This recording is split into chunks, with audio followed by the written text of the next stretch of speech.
تکمیل کے بعد عید کو 1951 میں ریلیز کیا گیا، جس نے عوام کو سخت مایوس کیا۔ اس طرح یہ فلم فلاپ ہو گئی۔ اس فلم کی ناکامی کے پیچھے مختلف وجوہات تھیں۔ بہتر ہوتا اگر وہ فلم کا ہدایت کار کسی قابل شخص کو مقرر کرتے، مگر ہدایت کار کے ساتھ ساتھ وہ اداکار کی حیثیت سے بھی بری طرح پٹ گئے تھے۔ اس کے بعد آنے والے 5 سال تک انہیں کسی فلم ساز کی جانب سے فلم میں کام کرنے کی پیشکش نہ ہوئی۔ عید کی ناکامی کے بعد انہوں نے فلم سازی سے مکمل طور پر توبہ کر لی۔ 1957 میں انہیں فلم ساز شیخ حسن لطیف کی حب الوطنی کے موضوع پر بنائی جانے والی فلم بیداری میں کام کرنے کا موقع ملا۔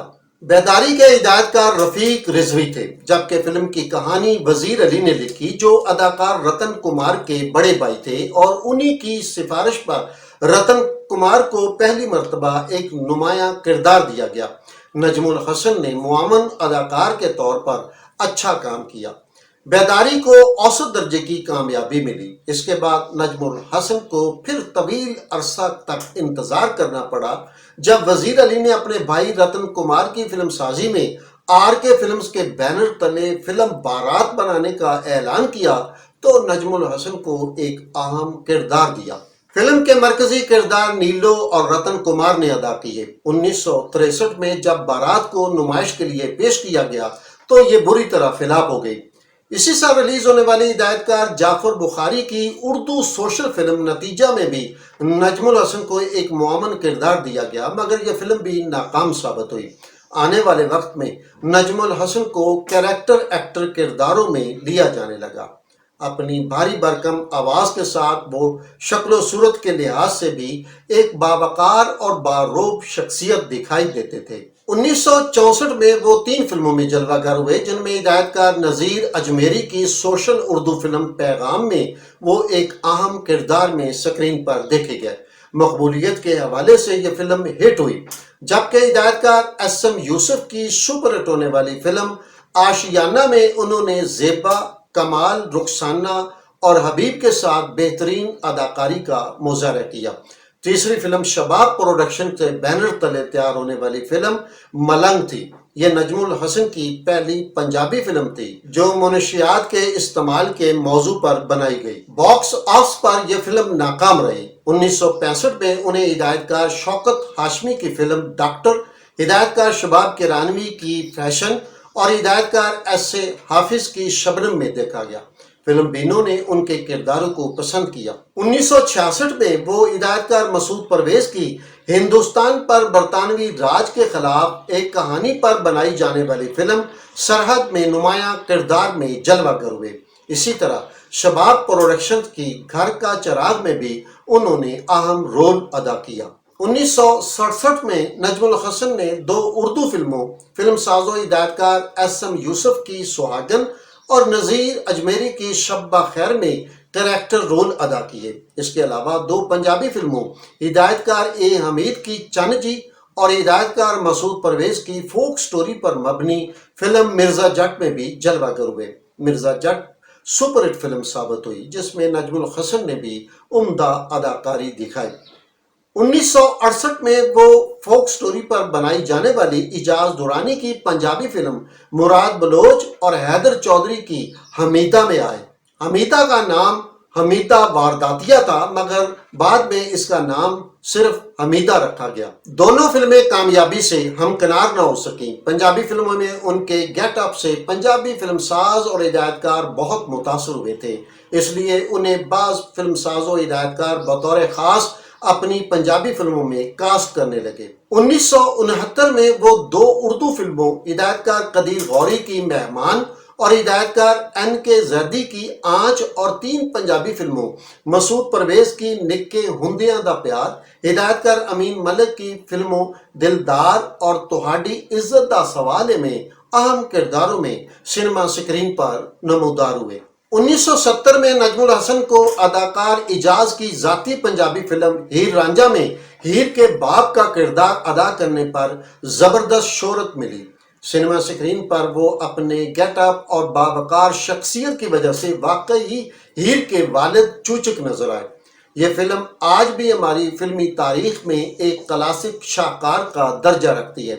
اسی سال وہ اردو فلم نیا سویرا، اداکار رنگیلا کی فلم رنگیلا، اقبال کاشمیری کی ٹیکسی ڈرائیور، حیدر چودھری کی بھولے شاہ اور منشی دل کی ڈیرا سجنا دا میں بھی اہم کرداروں میں جلوہ گر ہوئے۔ اس کے بعد 1975 تک وہ ہر سال ایک فلم میں نظر آئے، جن میں اقبال کاشمیری کی سپر ہٹ ہونے والی فلم بابل، رضا میر کی ناگ منی، دلجیت مرزا کی خبردار، کے خورشید کی ننا فرشتہ اور لائق اختر کی ایثار شامل تھیں۔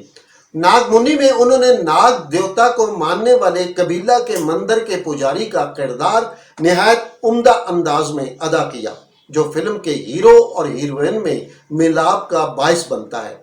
نجم الحسن کو 1975 میں عملاً مزید فلموں میں کام ملنا بند ہو گیا، جس کی بڑی وجہ سوشل فلموں کی جگہ ایکشن فلموں کا بننا تھا، جن میں اداکار چیختے چلاتے دکھائی دینے لگے تھے۔ نجم الحسن اس انداز کی اداکاری کے عادی نہ تھے، وہ دھیمے لہجے کے اداکار تھے۔